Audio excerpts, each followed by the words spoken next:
Hello everyone, welcome to only IAS. स्वागत है आप सभी का करंट अफेयर्स के हमारे एक न्यू लेक्चर में, जिसमें हम साइंस एंड टेक्नोलॉजी से रिलेटेड इस वीक के करंट अफेयर्स को डिस्कस करेंगे और साथ में इन टॉपिक से रिलेटेड प्रीवियस ईयर क्वेश्चंस को भी डिस्कस करेंगे। तो इस वीक हमें टोटल 4 इश्यूज डिस्कस करने हैं। पहला इशू द हिंदू से है और ये डिजीज टॉपिक का है, और इसके अंतर्गत हम लोग डायबिटीज को समझने की कोशिश करेंगे कि आखिर डायबिटीज होती क्या है, इसके कितने प्रकार होते हैं, कौन कौन से कारण की वजह से किसी व्यक्ति में डायबिटीज का प्रसार हो जाता है और इसके बचाव के क्या क्या उपाय हैं। अगला टॉपिक जो हमें डिस्कस करना है अगेन द हिंदू से है, और ये एक्सप्लेन पेज में आया था और इसमें क्वांटम कंप्यूटिंग के चैलेंजेस को डिस्कस किया गया था। अब ये टॉपिक आपके प्रीलिम्स और मेंस दोनों ही एग्जामिनेशन पर्सपेक्टिव से काफ़ी इंपॉर्टेंट है, तो हम यहाँ डिटेल में जानने की कोशिश करेंगे कि आखिर क्वांटम कंप्यूटिंग होती क्या है, इसके एप्लीकेशंस कहाँ कहाँ हैं, गवर्नमेंट ऑफ इंडिया ने कौन कौन से प्रयास किए हैं क्वांटम टेक्नोलॉजी को बढ़ावा देने के लिए, और साथ में हम डिस्कस करेंगे उन चैलेंजेस को जो क्वांटम टेक्नोलॉजी के समक्ष उपलब्ध हैं। अगला टॉपिक डाउन टू अर्थ से मैंने पिक किया है और इसमें हम लोग डिस्कस करेंगे नेजल वैक्सीन के बारे में कि नेजल वैक्सीन किस प्रकार काम करती हैं, किस तरीके से ये अदर वैक्सीन से अलग हैं, इनके बेनिफिट्स क्या हैं और किस प्रकार ये हमारी इम्यूनिटी को विकसित करने में हेल्प करती हैं। इसके बाद नेक्स्ट टॉपिक जो हमें डिस्कस करना है ये पीआईबी से है, और ये बहुत छोटा सा टॉपिक है, प्रीलिम्स पर्सपेक्टिव से इसको देखने की कोशिश करेंगे और इसमें हमें देखना है फेशियल रिकॉग्निशन टेक्नोलॉजी को। ठीक है, तो चलिए शुरू करते हैं लेक्चर को एक छोटी सी इंफॉर्मेशन के साथ। देखिए 2024 के एस्पायरेंट के लिए ओनली आईएएस ने फाउंडेशन कोर्स स्टार्ट कर दिए हैं, और ये कोर्सेज आपके हिंदी एंड इंग्लिश दोनों ही मीडियम में उपलब्ध रहेंगे। यहाँ पर आपको 4 फेजेस में प्रिपरेशन कराई जाएगी। पहला फेज होगा बेसिक फाउंडेशन कोर्स, इसके अंतर्गत हम आप लोगों को एनसीईआरटीज कवर कराएंगे, सीसेट कवर कराएंगे और साथ में आपके जो बेसिक डाउट होंगे उनको भी क्लियर करेंगे। जब आप फेज 1 कंप्लीट कर लेंगे तो आपको फेज 2 पर लेकर जाया जाएगा, जहां पर आपको एडवांस कोर्स कराया जाएगा। इसमें आपका बेसिक के साथ साथ जो स्टैटिक आपका पोर्शन होता है वो, और साथ में करंट अफेयर्स भी हम लोग कवर कराएंगे एवरी सैटरडे। इसमें आपको बहुत सारे टेस्ट देने होंगे, इसमें आपके एमसीक्यूज भी इंक्लूडेड हैं, इसमें मेंस के टेस्ट भी इंक्लूड हैं, सो डैट आप इतने सारे टेस्ट को देकर अपनी प्रिपरेशन में कॉन्फिडेंस महसूस करेंगे। नेक्स्ट फेज 3 में हम लोग आप लोगों को प्रीलिम्स की प्रिपरेशन कराते हैं, क्योंकि ये टाइम प्रीलिम्स का हो जाता है, और फेज 4 में हम आपको अगेन मेंस की प्रिपरेशन कराते हैं, सो डैट आप अपने मेंस एग्जामिनेशन में अच्छा परफॉर्म कर पाएं। इसमें हम आपको कुछ एक्स्ट्रा फैसिलिटी भी देते हैं, जैसे एक तो 21 बुक्स आपके घर पे हार्ड कॉपी में भेज दी जाएंगी। दूसरा, हम आपको इंश्योरेंस की फैसिलिटी देंगे। यूपीएससी इंश्योरेंस का मतलब है जब आपका ये फाउंडेशन कोर्स खत्म होगा तो ऐसा नहीं है कि आपका कॉपरेशन ओनली आईएएस के साथ भी खत्म हो गया है। इन फ्यूचर जब भी आपको ओनली आईएएस की जरूरत होगी, सभी टीम मेंबर्स आप लोगों के साथ रहेंगे और आपकी हेल्प करेंगे। ठीक है, तो ऐसा नहीं है कि आप लोग इस बैच को कंप्लीट करके हमसे बिल्कुल अलग हो जाएंगे। आपको जब भी नीड होगी हम सभी आपकी हेल्प करेंगे। ठीक है, अगर आपको कोई क्वेरी हो इस कोर्स के रिगार्डिंग, आप हमें कॉल कर सकते हैं इस नंबर पर, और आप हमें मेल भी ड्रॉप कर सकते हैं इस आईडी पर। ठीक है, चलिए शुरू करते हैं लेक्चर को अपने पहले टॉपिक के साथ, that is diabetes. So diabetes क्या है? देखिए, इस मशीन को आपने अक्सर देखा होगा, बहुत सारे घर में इस मशीन का प्रयोग किया जाता है, और ये मशीन काम आती है ब्लड शुगर लेवल को मापने के लिए। ठीक है, अब शुगर लेवल अगर किसी के बॉडी में हाई है तो उसको कहेंगे डायबिटीज़ का पेशेंट। 2-3 चीज़ें आपको इस टॉपिक में ध्यान में रखनी है प्रीलिम्स पर्सपेक्टिव से। पहली चीज़ तो ये है कि डायबिटीज़ एक नॉन कम्युनिकेबल डिजीज़ है। सर, नॉन कम्युनिकेबल डिजीज का मतलब क्या होता है? जैसे आप लोगों ने कोविड-19 के बारे में अक्सर सुना ही होगा, अब इसका फिर से प्रसार होने लगा है। कोविड-19 के दौरान एक गाइडलाइन प्रस्तुत की गई थी जिसमें आपको 2 गज दूरी बनाने के लिए कहा गया था। 2 गज दूरी क्यों? क्योंकि ये एक कम्युनिकेबल डिजीज होती है जो 2 लोगों के संपर्क में आने की वजह से फैल जाती है। तो या तो आप व्यक्ति के संपर्क में सीधे तरीके से आ जाएं, या फिर उसके बॉडी फ्लूइड के संपर्क में आ जाएं, जो तरल पदार्थ होता है बॉडी का, तो ऐसे में उन बीमारियों का प्रसार हो जाता है। लेकिन डायबिटीज़ इस तरीके की बीमारी नहीं है। अगर 2 व्यक्ति एक दूसरे के संपर्क में आते हैं तो डायबिटीज़ का प्रसार नहीं हो सकता। ओके, डायबिटीज़ आखिर होता कब है? तो देखिए, हमारे बॉडी में बहुत सारे ऑर्गन्स हैं जो बॉडी को सही तरीके से चलाने का काम करते हैं। उसी तरीके से एक ऑर्गन है पैनक्रियाज। सर, पैनक्रियाज का काम होता है बॉडी में इंसुलिन को प्रोड्यूस करना, और इस इंसुलिन को प्रोड्यूस अगर कर पाए पैनक्रियास सही तरीके से, मतलब जितनी हमारी बॉडी की रिक्वायरमेंट है उस मात्रा में इंसुलिन का प्रोडक्शन नहीं होता है, तो व्यक्ति को डायबिटीज़ हो जाती है। और दूसरा, यदि हमारे बॉडी में इनफ इंसुलिन प्रोड्यूस हो रहा है फिर भी हमारी बॉडी उस इंसुलिन को सही तरीके से यूज़ नहीं कर पा रही है, तो भी व्यक्ति डायबिटीज़ का पेशेंट हो जाता है। अब सर, इंसुलिन क्या है? इंसुलिन देखिए एक हार्मोन है। जैसे हमारी बॉडी में बहुत सारे हार्मोन्स होते हैं, इंसुलिन भी एक हार्मोन है जिसका काम होता है ब्लड शुगर को रेगुलेट करना। ठीक है, अगर ब्लड शुगर ज़्यादा हो जाएगा तो व्यक्ति को डायबिटीज़ हो जाएगा, इसीलिए इंसुलिन हमारी बॉडी में काफ़ी ज़्यादा इंपॉर्टेंट हो जाता है। आई होप कि आपको डायबिटीज़ का कॉन्सेप्ट समझ में आया। अब देखिए कुछ क्वेश्चंस देखते हैं प्रीवियस ईयर के, जो कि डिजीज़ से रिलेटेड हैं। 2013 में क्वेश्चन आया था और इसमें पूछा गया है कि कौन कौन सी ऐसी डिजीज़ हैं जिसका ट्रांसमिशन एक पर्सन से दूसरे पर्सन में हो सकता है टैटू बनवाने के कारण। तो आपको इसका सही आंसर बताना है कमेंट सेक्शन में। This is question number 1। Second, देखिए एक और डिजीज़ से क्वेश्चन आया था नेक्स्ट ईयर 2014 में, और यहाँ पर पूछा गया है कि कौन कौन सी ऐसी डिजीज़ हैं जिनको भारत से इरेडिकेट किया जा चुका है। ठीक है, तो क्वेश्चन नंबर 2 का क्या आंसर है ये भी मुझे आप लोग कमेंट सेक्शन में बताएंगे, और इसके बारे में थोड़ा सा रिसर्च करिएगा आप लोग, ताकि आप मुझे सही आंसर दे पाएँ। ठीक है, मैं आप लोगों के रेस्पॉन्स का वेट करता हूँ। नेक्स्ट चीज़ जो हमें डिस्कस करनी है इस टॉपिक में वो है डायबिटीज़ के कितने प्रकार होते हैं। देखिए बेसिकली आप लोगों ने पढ़ा होगा तो डायबिटीज़ को दो तरीके से पढ़ा होगा। एक तो होता है टाइप 1 डायबिटीज़, एक होता है टाइप 2 डायबिटीज़। टाइप 1 डायबिटीज़ को हम जुवेनाइल डायबिटीज़ भी कहते हैं। जुवेनाइल डायबिटीज़ क्यों? क्योंकि ये अक्सर बच्चों में होता है, और ये अक्सर 12 साल से लेकर 16 साल तक के बच्चों में ज़्यादा देखने को मिलता है। ठीक है, इसका जो रीज़न है बेसिकली जेनेटिक होता है। अब ऐसा नहीं है कि सिर्फ और सिर्फ जेनेटिक कारण से ही होता है, लेकिन मोस्ट ऑफ द केसेस में ये जेनेटिक ही होता है। ठीक है, तो अगर ओनली करके आए कि ये ओनली जेनेटिक रीजंस की वजह से होता है तो स्टेटमेंट गलत हो जाएगा। उसके बाद इस कंडीशन में होता क्या है, जब किसी व्यक्ति को टाइप 1 डायबिटीज़ होता है तो हमारी बॉडी में इंसुलिन का सफिशिएंट प्रोडक्शन नहीं हो पाता। ठीक है, तो ये किस चीज़ से रिलेटेड है? टाइप 1 डायबिटीज़ हमारे बॉडी के इंसुलिन प्रोडक्शन से रिलेटेड है। अगर वो अफेक्ट होता है तो व्यक्ति टाइप 1 डायबिटीज़ का शिकार हो जाता है। और ये बात हमने करी ली है कि ये बच्चों में और जो किशोर होते हैं उनमें ज़्यादा होती है।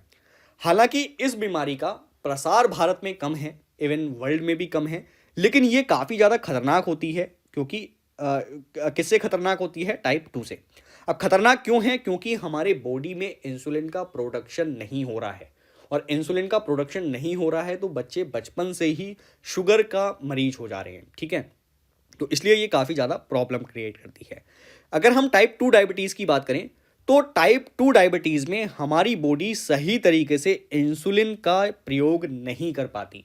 देखिए, बॉडी में इंसुलिन तो ठीक तरीके से प्रोड्यूस हो रहा है, लेकिन हमारी बॉडी उसको सही तरीके से यूटिलाइज नहीं कर रही, तो इस वजह से जो डायबिटीज़ होगी उसको हम कहेंगे टाइप 2 डायबिटीज़। और टाइप 2 डायबिटीज़ किसी भी एज में हो सकती है। ये आपके चाइल्डहुड में भी हो सकती है, ये आपके यंग एज में भी हो सकती है मोस्टली, लेकिन अगर इसका प्रसार देखेंगे आप तो ये मिडिल एज के लोगों में और ओल्डर पीपल में देखने को ज़्यादा मिलता है। नेक्स्ट चीज़ जो हमें डिस्कस करनी है, थर्ड टाइप ऑफ डायबिटीज़, यानी कि इसको हम कहते हैं गेस्टेशनल डायबिटीज़। इसको अक्सर बहुत कम लोग जानते होंगे, लेकिन देख लीजिए कि आखिर ये होता क्या है। देखिए, गेस्टेशनल डायबिटीज़ केवल विमेन में होती है, और विमेन में भी ये प्रेगनेंसी के दौरान होती है, क्योंकि प्रेगनेंसी के दौरान जो इम्यून सिस्टम है, या फिर कहें जो हमारी बॉडी है, जो विमेंस की बॉडी है, वो लेस सेंसिटिव हो जाती है इंसुलिन के प्रति, और लेस सेंसिटिव होने के कारण उनकी बॉडी इंसुलिन को सही तरीके से यूज़ नहीं कर पाती और वो डायबिटीज़ का शिकार हो जाती हैं। लेकिन यहाँ डरने की कोई बात नहीं है, क्योंकि जब बेबी का बर्थ हो जाता है तो उसके बाद ये प्रॉब्लम अपने आप सॉल्व हो जाती है, और ये प्रॉब्लम सभी विमेंस में देखने को नहीं मिलती, ये केवल कुछ ही विमेंस में देखने को मिलती है। ओके, तो 3 टाइप की डायबिटीज़ हमने डिस्कस कर ली। ना अगर इम्पैक्ट की बात करें कि डायबिटीज़ होने के बाद व्यक्ति किस प्रकार से प्रभावित होता है, तो ये हमारे बॉडी के 5 मेजर ऑर्गन्स को प्रभावित करती है, जैसे kidney, heart, blood vessels, nervous system and eyes. देखिए, इस कंडीशन में होता क्या है, जब किसी व्यक्ति को डायबिटीज़ होती है तो उसका ब्लड जो है वो गाढ़ा हो जाता है, विस्कोसिटी बढ़ जाती है, और जब ब्लड विस्कस हो जाता है तो ऐसे में उसका फ्लो अफेक्ट होगा, सही तरीके से वो फ्लो नहीं कर पाएगा। आपने देखा होगा कि लिक्विड को अगर हम फ्लो करेंगे सही तरीके से फ्लो करेगा, लेकिन अगर वो थोड़ा सा गाढ़ा कर दिया जाए, फॉर एग्जांपल अगर आप नॉर्मल पानी को बहाएं और पानी में चीनी घोलकर उसको बहाएं, बक्खर को बहाएं, तो ऐसे में आप देखेंगे कि पानी का फ्लो ज़्यादा तेज़ी से हो रहा है, जबकि मीठा वाला जो पानी है उसका फ्लो कम हो जाएगा। ओके, तो इसी तरीके से बॉडी में होता है।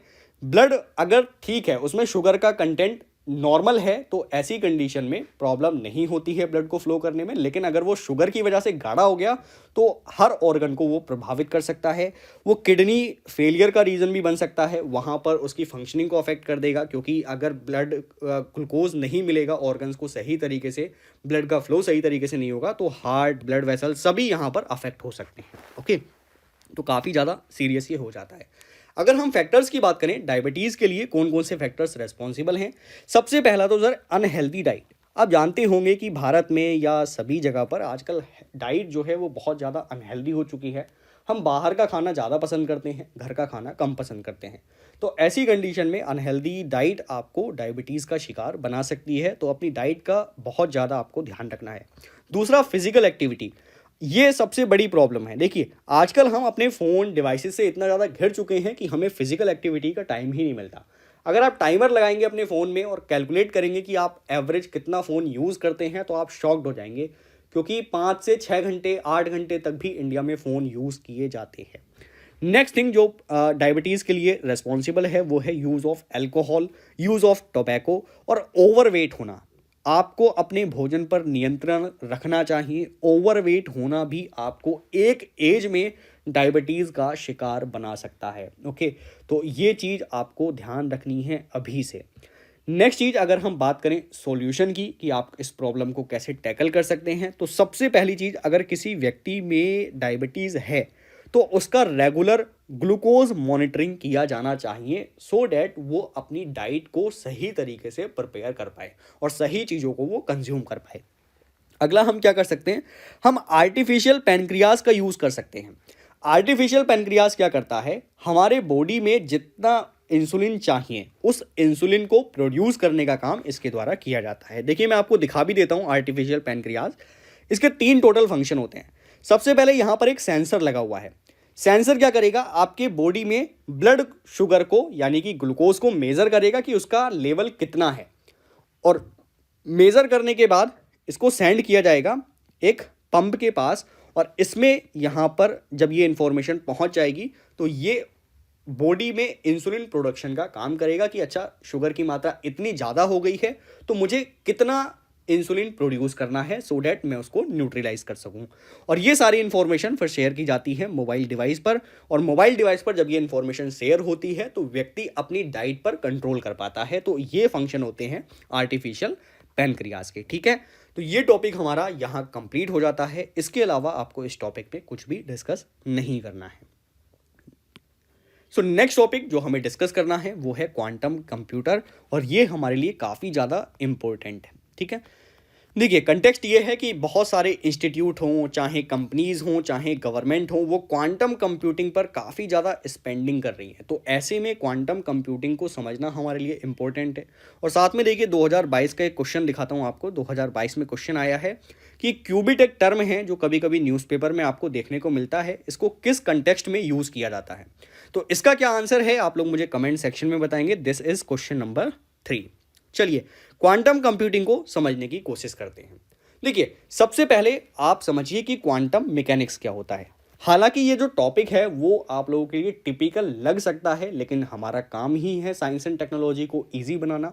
तो बस थोड़ा फोकस करिएगा। अगर आप कुछ एक्स्ट्रा काम कर रहे हैं, लाइक वीडियो चलाते हुए खाना खा रहे हैं या और कोई काम कर रहे हैं, तो उसको थोड़ी देर के लिए रोक दीजिए और इस टॉपिक को अच्छे से फोकस के साथ समझिए। देखिए, क्वांटम मैकेनिक्स होती क्या है। जब भी आप किसी ऑब्जेक्ट को ऑब्जर्व करते हैं, इसकी गतिविधि को, तो इसको 2 तरीके से ऑब्जर्व किया जा सकता है। एक तो आप इसको मैक्रोस्कोपिक लेवल पर ऑब्जर्व कर सकते हैं, और दूसरा माइक्रोस्कोपिक लेवल पर ऑब्जर्व कर सकते हैं। जब हम मैक्रोस्कोपिक लेवल की बात करते हैं तो इसमें वो ऑब्जेक्ट आते हैं जो हमें आंखों से दिखाई दे रहे हैं। जैसे एक बॉल है, मान लीजिए, बॉल को आप एग्जैक्टली देख पाएंगे कि ये बॉल कहाँ जा रही है और किस टाइम में ये बॉल कहाँ पर है। या फिर आप ट्रेन को ले सकते हैं कि एक ट्रेन किस टाइम पर कहाँ है, ये भी आप लोकेट कर सकते हैं। So this is macroscopic study of object. ठीक है, और ये हमारा क्लासिकल मैकेनिक्स में होता है, क्लासिकल फिजिक्स में होता है ना। तो ये बात आपको समझ में आई होगी, आई होप। इसके अंतर्गत आप एग्जैक्ट लोकेशन एग्जैक्ट टाइम पर देख सकते हैं। कुल मिला के आपको इतनी बात ध्यान में रखनी है। दूसरी चीज माइक्रोस्कोपिक लेवल होता है। माइक्रोस्कोपिक लेवल में होता क्या है, जैसे आपने एटम्स पढ़े होंगे और एटम्स के अंतर्गत बहुत सारी और चीजें आती हैं, सब एटॉमिक चीजें। जैसे इसमें आ जाएगा आपका इलेक्ट्रॉन, प्रोटॉन और न्यूट्रॉन। ठीक है, तो जब आप इन सब एटॉमिक पार्टिकल्स के बेसिस पर स्टडी करते हैं तो इसको हम कहते हैं माइक्रोस्कोपिक स्टडी, और यही आपके क्वांटम मैकेनिक्स का आधार है। ठीक है, आई होप आपको समझ में आ गया होगा। और इसी क्वांटम मैकेनिक्स पर आधारित कंप्यूटर टेक्नोलॉजी को हम क्वांटम कंप्यूटर कहते हैं। ठीक है, अब क्वांटम कंप्यूटर हमें चाहिए क्यों है, क्योंकि देखिए जो हमारे एग्जिस्टिंग कंप्यूटर हैं जिनको आप आजकल देखते हैं उनकी फंक्शनिंग लिमिटेड है। हमें अगर ज़्यादा फंक्शन करने हैं तो हम किस पर जाते हैं, इन ट्रेडिशनल कंप्यूटर से सुपर कंप्यूटर पर जाते हैं।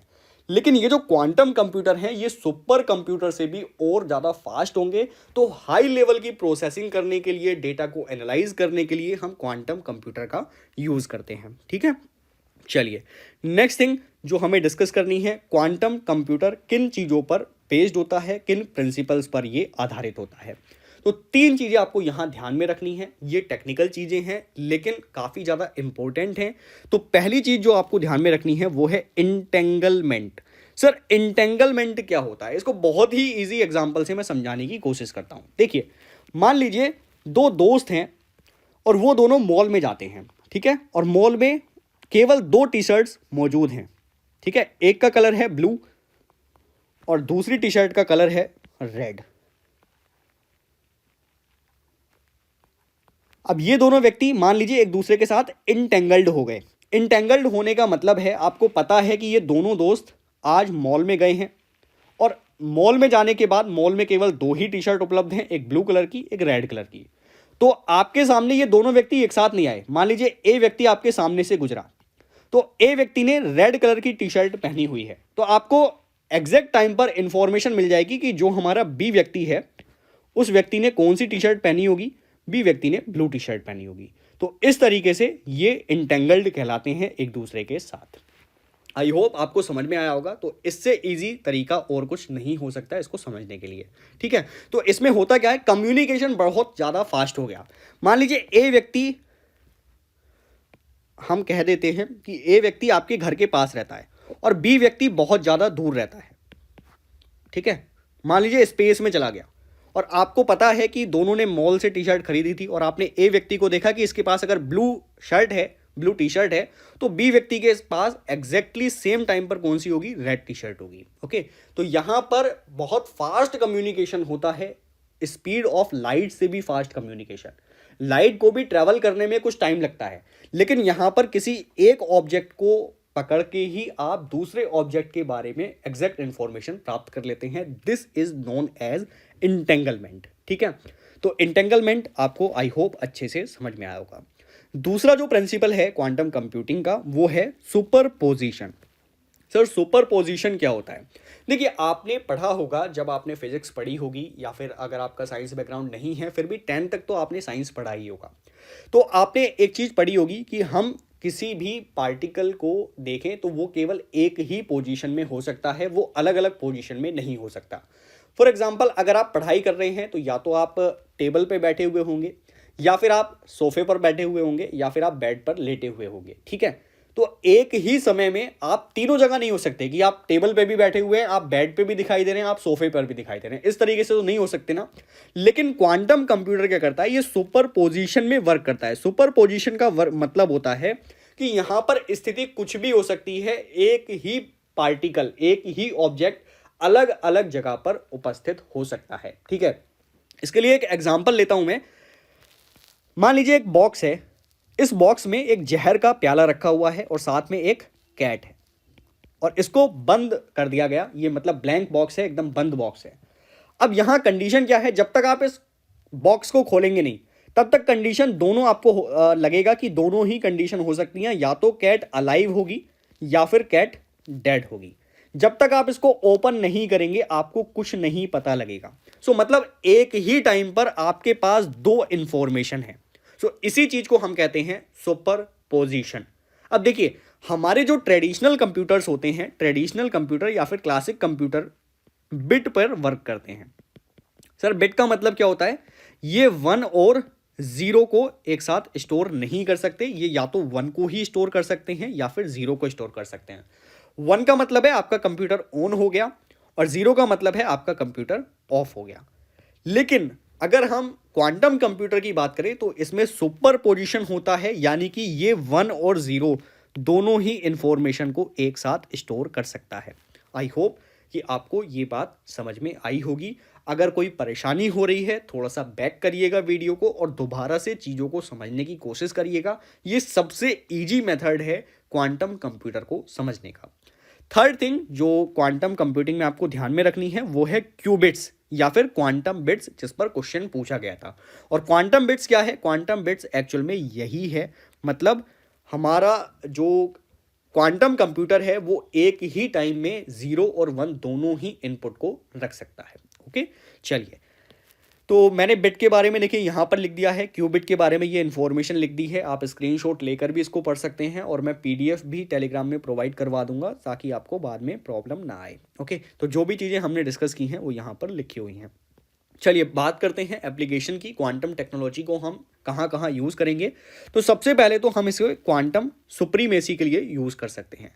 क्वांटम सुप्रीमेसी का मतलब होता है कि जो काम हमारे क्लासिकल कंप्यूटर्स नहीं कर सकते उन काम को हमारा क्वांटम कंप्यूटर कुछ ही सेकंड्स में कर सकता है। इसके लिए एक एक्सपेरिमेंट किया गया था गूगल के द्वारा, और गूगल ने जब क्वांटम टेक्नोलॉजी पर वर्क किया था तो अपने सुपर कंप्यूटर को एक इक्वेशन दी और वही सेम इक्वेशन क्वांटम कंप्यूटर को दी।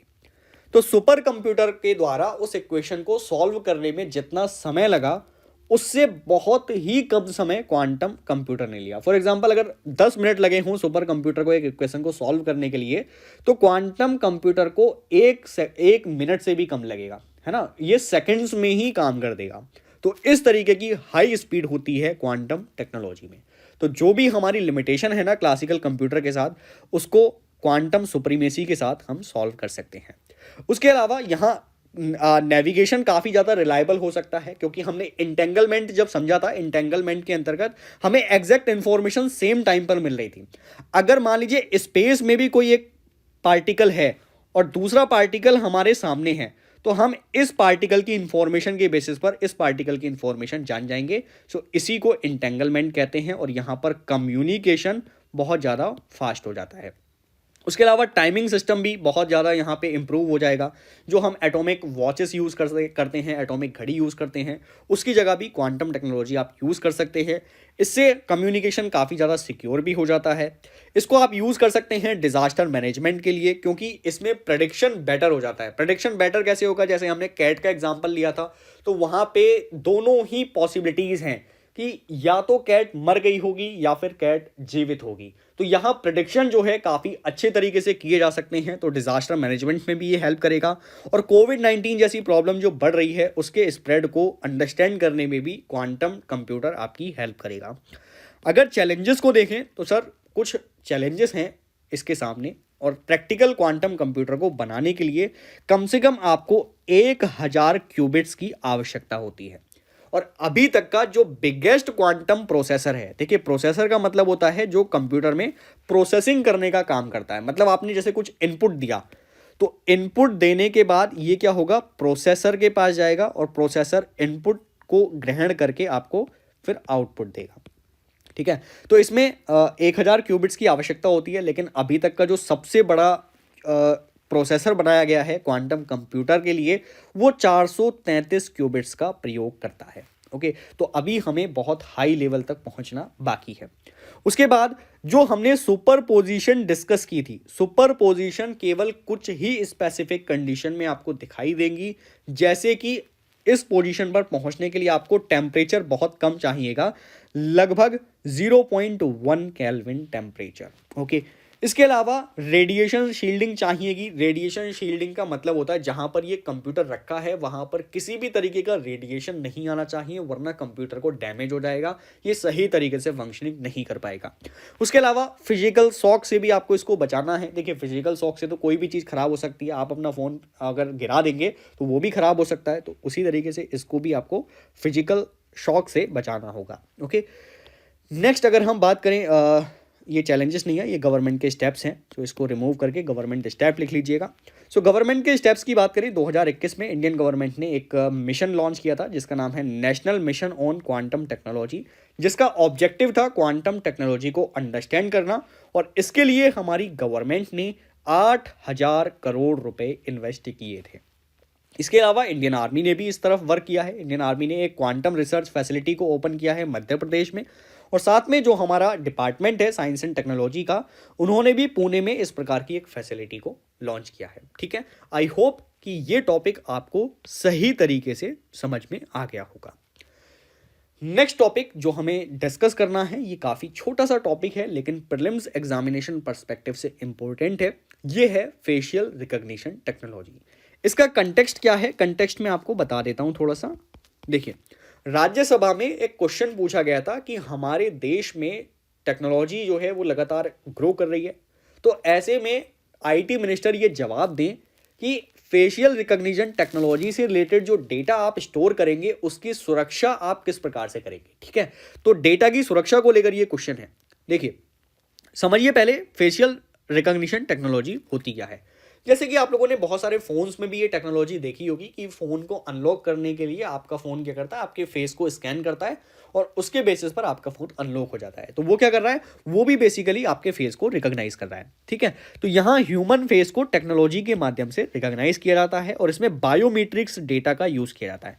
बायोमेट्रिक्स डेटा मतलब जैसे आपके फेस का डेटा, किस तरीके से आपका फेस की बनावट है, उन सभी चीज़ों को ये रिकॉग्नाइज करता है। ओके, तो यहाँ आप किसी फोटो के माध्यम से भी फेस को रिकॉग्नाइज कर सकते हैं, किसी वीडियो के माध्यम से भी रिकॉग्नाइज कर सकते हैं, और अगर आप खुद प्रेजेंट हैं ऐसी डिवाइस के सामने जो फेस को रिकॉग्नाइज करती है, तो आप साक्षात रूप से भी उसको रिकॉग्नाइज कर सकते हैं। ठीक है, अब ये क्या करता है, जब एक बार आपके पिक्चर को इसने स्टोर कर लिया, आपके फेस को स्कैन कर लिया, तो स्कैन करने के बाद ये अपने डेटाबेस से उस फोटो को मैच करता है। ठीक है, जैसे जब आप अपने फ़ोन में लॉक लगाते हैं, फेस लॉक, तो सबसे पहले क्या किया जाएगा, आपके फेस को स्कैन किया जाएगा। स्कैन करने के बाद इसको एक जगह पर स्टोर कर लिया जाएगा, तो ये डेटा स्टोर हो गया। और डेटा स्टोर करने के बाद इन फ्यूचर जब भी आप फ़ोन को अनलॉक करेंगे, तो अनलॉक के दौरान जैसे ही आपका फेस सामने आएगा, तो इस फेस को ये इस डाटा के साथ रिलेट करेगा, और अगर ये रिलेट हो जाता है तो ऐसे में आपका फ़ोन अनलॉक्ड हो जाएगा। अगर ये रिलेट नहीं कर पाएगा तो आपका फ़ोन भी अनलॉक नहीं होगा। सो इस तरीके से ये टेक्नोलॉजी वर्क कर रही होती है। नेक्स्ट चीज़ जो आपको ध्यान देनी है, इसमें 4 चीज़ें हैं। पहला, सबसे पहले क्या होगा, फ़ोटो से आपका, ये चीज़ मैंने पीछे जो डिस्कस की है उसी चीज़ को लिखा हुआ है। पहले फ़ोटो या वीडियो से आपके फेस को रिकॉग्नाइज किया जाएगा, फिर फेशियल रिकॉग्निशन सॉफ्टवेयर आपके फेस की बनावट को देखेगा, ज्योमेट्री को देखेगा। जैसे कि ज्योमेट्री में देखा जाएगा कि आपकी आइज़ के बीच में कितनी डिस्टेंस है, फोरहेड से लेकर जो चिन्ह है उसके बीच में कितनी ज़्यादा डिस्टेंस है। ठीक है, तो इन चीज़ों को मेज़र करके ही आपका फेस ये रिकॉग्नाइज करता है। उसके बाद फेशियल सिग्नेचर होगा, मतलब आपके फेस को यहाँ पर एग्जिस्टिंग डेटाबेस के साथ चेक किया जाएगा कि ये सही फेस है कि नहीं है, और उसके बाद आपका जब मैच मिल जाएगा तो आपको एक्सेस मिल जाएगी। ठीक है, तो ये 4 इसमें स्टेप हो गए।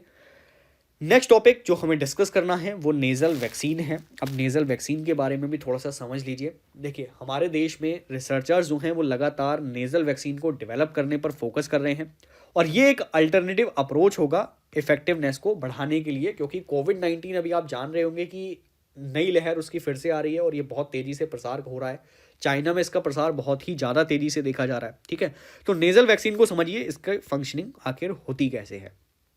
देखिए, सबसे पहले आप इम्यून सिस्टम को समझिए, क्योंकि जब भी हमारे शरीर में कोई पैथोजन आता है या फिर कोई वायरस आता है तो इम्यून सिस्टम उसके अगेंस्ट वर्क करता है। ठीक है, तो हमारे बॉडी में 2 तरीके के इम्यून सिस्टम हो सकते हैं। एक तो होता है म्यूकोसल इम्यून सिस्टम और दूसरा होता है सर्कुलेटरी इम्यून सिस्टम।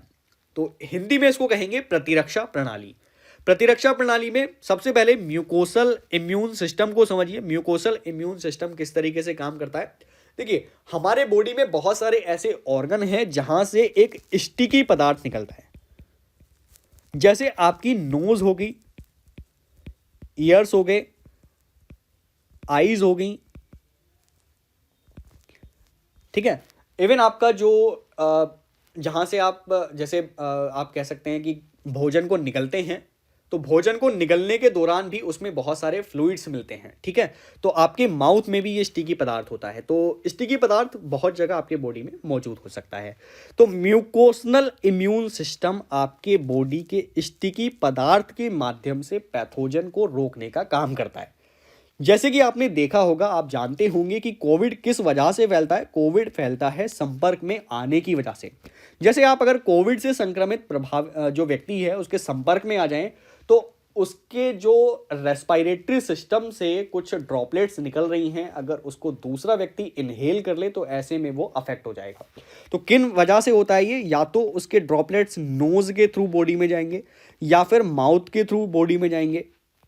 इसीलिए आपको मास्क पहनने के लिए कहा जाता है। तो ऐसे में अगर हम म्यूकोसनल इम्यून सिस्टम को बेटर बना देते हैं, तो ये जो कोविड-19 है, जो नोज और माउथ की वजह से फैल रहा है, इसका स्प्रेड यहीं पर स्टॉप किया जा सकता है और ये आपके बॉडी के अंदर जाकर अफेक्ट नहीं कर पाएगा। जैसे लंग्स तक पहुंचकर ये अफेक्ट नहीं कर पाएगा। ओके, तो ये इसीलिए काफ़ी ज़्यादा इंपॉर्टेंट है। दूसरी बात करें circulatory part of immune system की, तो सर्कुलेटरी का मतलब होता है इसमें आपका पैथोजन बॉडी के ब्लड में आ चुका है, ठीक है। और ब्लड में आने के बाद जो हमारा इम्यून सिस्टम है, ब्लड सेल्स हैं, वाइट ब्लड सेल्स, वो आपकी प्रतिरक्षा करने का काम करेंगे, वो इस पैथोजन को किल करने का काम करेंगे। आई होप कि ये दोनों चीज़ें आपको समझ में आई। उसके बाद नेजल वैक्सीन वर्क कैसे करती है? नेजल वैक्सीन, जैसे कि आप यहाँ पिक्चर में देख पा रहे होंगे, ये इस तरीके की एक वैक्सीन होती है जो नोज के थ्रू दी जा सकती है या फिर माउथ के थ्रू भी दी जा सकती है। तो इसमें माउथ और नोज का यूज़ किया जाएगा और वायरल एंटीजन को आप यहाँ पर क्या करेंगे, जो भी आपकी वैक्सीन है, वैक्सीन में जो एंटीजन्स हैं, वो एंटीजन्स जब आपके नोज या माउथ में पहुँचते हैं तो ये आपके इम्यून सिस्टम को स्टिमुलेट कर देते हैं और यहीं से आपकी बॉडी रिस्पॉन्ड करने लग जाती है वायरस के अगेंस्ट और आपको जो प्रभाव देखने को मिलता है बॉडी में वो बहुत कम हो जाता है। एंटीजन्स क्या करते हैं? जैसे ही ये माउथ और नोज में पहुंचते हैं, ये आपके म्यूकस में जो बी सेल्स मौजूद होती हैं उन सेल्स को मैच्योर होने के लिए प्रमोट करते हैं। और मैच्योर किस चीज़ में होंगी? ये बी सेल्स आपके प्लाज्मा सेल्स में मैच्योर हो जाती हैं और जैसे ही ये प्लाज्मा सेल्स में मैच्योर होंगी वैसे ही आपके बॉडी में एक सिक्रीशन होगा, मतलब एक पदार्थ निकलेगा जिसको हम कहेंगे इम्यूनोग्लोबुलिन ए। थोड़ा सा टिपिकल हो रहा है, मैं इजी बनाता हूं। देखिए, जैसे ही हमने वैक्सीन ली नोज या माउथ के थ्रू, तो इसमें कुछ एंटीजन हैं, मतलब रोगाणु हैं जो आपके शरीर में रोग उत्पन्न कर सकते हैं। ये एंटीजन जैसे ही आपके माउथ में पहुंचेंगे या फिर नोज में पहुंचेंगे, तो ऐसे में जो हमारे माउथ या नोज में बी सेल्स हैं,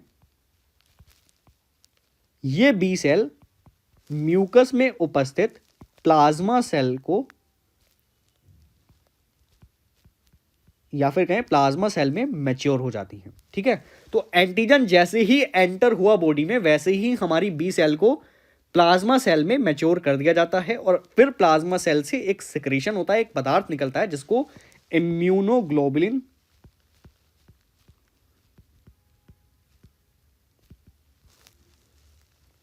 ए बोलते हैं, ठीक है। तो इसका सिक्रेशन होता है और यही आपके बॉडी में प्रतिरक्षा करने का काम करता है, यही आपको इम्यूनिटी प्रोवाइड करता है, ठीक है।